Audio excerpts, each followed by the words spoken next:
Ipatatawag din ng Senate Blue Ribbon Committee ang itinuturong utak ng 10 billion peso pork barrel scam na si Janet Napoles. Mahalaga rin umano na humarap din sa pagdinig ang mga senador na nadadawit sa anomalya. Balita ang hatid ni Jam Sisante. I believe that my presence during this investigation may be conceived as deterring the resource persons from providing relevant information.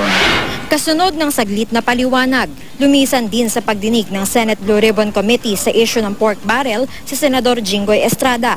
Siya lang ang sumipot sa mga senador na isinasangkot sa issue.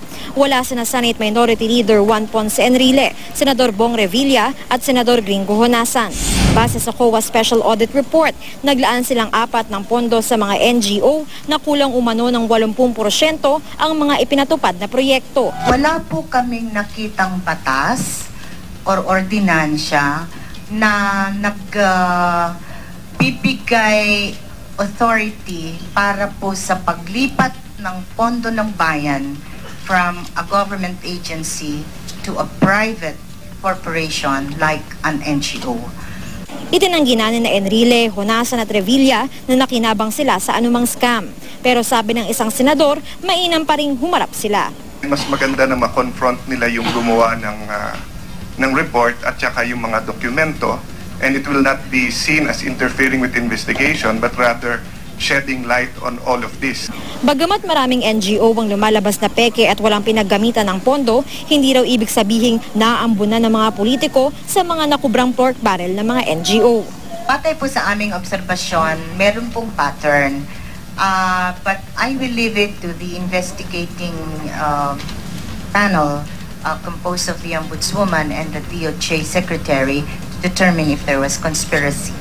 Binasa rin sa pagdinig ang bahagi ng COA report ukol sa mga mamabatas na nagbigay raw ng PDAF sa ibang NGO na hindi naman konektado kay Janet Napoles. Nabanggit si Senador Ralph Recto. Ni minsan wala akong in-endorse na NGO, wala akong request na pondong ganyan.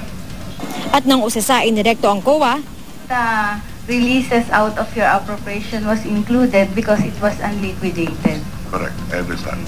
Pero wala akong dokumento sa inyo na nag-request ako sa DBM na meron akong in-endorse na NGO na meron MOA, maliwanag yun.